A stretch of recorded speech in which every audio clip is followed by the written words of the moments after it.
Hey guys, Nick here again from Quick Tech, and today I'm going to be unboxing and reviewing the Sennheiser Momentum In Ear headphones. Now these earbuds got amazing reviews online, and at the price they're pretty hard to beat, but with their V-shaped EQ, they really make me wonder just who they're actually geared for.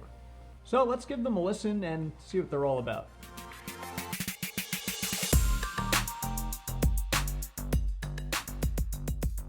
So these Sennheisers have a pretty great rating on Amazon, with 62% of reviews being 4 stars or above. And any real gripes seem to be about build quality, which made me decide to pick them up and give them a test drive as my daily commuting headphone. Now some quick specs show that these have a frequency response of 15Hz to 22,000Hz. And while they're not advertised as noise isolating, with the correct earbud I definitely notice some good passive isolation from the outside world, which while commuting to and from New York City each day, usually includes at least a few arguments among commuters and the occasional naked homeless guy screaming obscenities. So any noise isolation is really an added bonus. Getting into the unboxing, once you strip away the piece of tape at the bottom of the box, the Momentum slide right out via a pull tab, exposing a nice piece of foam holding the hardshell carrying case, some paperwork, and also a bag filled with some small ear tips. The headphones are nowhere to be seen, so I'm assuming they're in this case, which, by the way, is super durable and solid. Once unzipped, the Momentums are neatly tucked inside, and I guarantee you that this is the last time they'll ever be seen this way, as I either scrunch earbuds into my pocket or just loosely toss them in the case when traveling.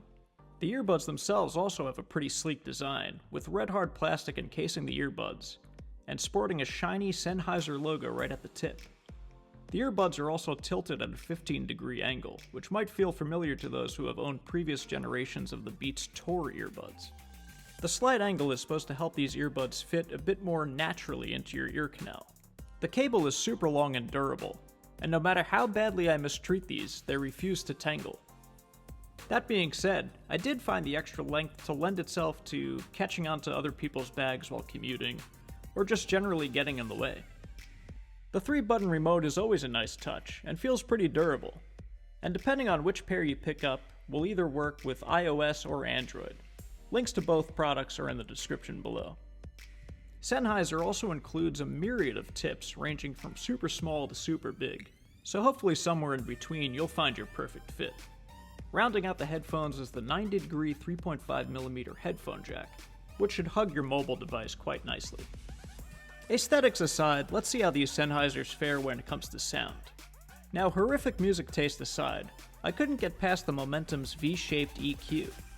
Now, I'm all about that bass, but as a regular listener to emo and alternative rock, the mids, where the vocals usually subside, were just completely muddy and lost. The bass was definitely boosted, but not excessively in a Dre sort of way, but noticeable, and the highs were not overly sibilant or bright. At the end of the day, the V-shaped curve, rather than making me remark at how bassy and crisp the sound was, instead just made me focus on the muddled vocals and mid-range. It was as if they didn't boost the highs and lows, but instead simply just cut the mids.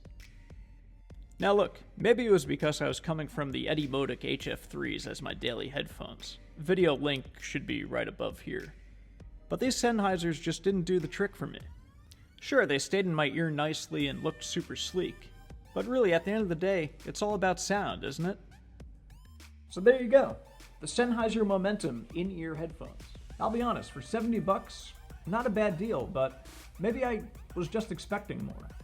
I feel if you're really into bass, you're gonna go for the Beats. If you're really into highs, there are definitely better options out there. So these just kinda get lost in the market for me.